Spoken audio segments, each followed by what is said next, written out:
حدیث کی روشنی میں غزوہ ہند کے بارے میں بتائیں گے کہ اس پر کیا بشارت بیان کی گئی ہے اور صحابہ علیہم رضوان اس میں شرکت کے کیسے خواہش مند تھے، نیز اس کا کیا نتیجہ ہوگا، اور نعمت اللہ شاہ ولی رحمۃ اللہ علیہ کی پیشگوئیوں کی روشنی میں کیا حالات و واقعات آگے آنے والے ہیں۔ مزید برآں خراسان یا موجودہ افغانستان اور ایران کا غزوہ ہند میں کیا کردار ہوگا، کیونکہ حال ہی میں افغان طالبان کی طرف سے اعلان کردہ اعلان جہاد تمام نیوز چینل نے دکھایا ہے۔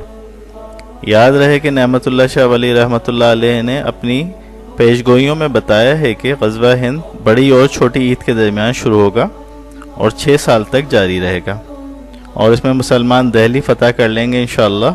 یہی بات احادیث مبارکہ میں بھی ہے کہ غزوہ ہند میں مسلمان ہند کے حکمرانوں کو بیڑیوں میں جکڑ کے لائیں گے۔ آئیے تفصیل آگے ویڈیو میں دیکھتے ہیں۔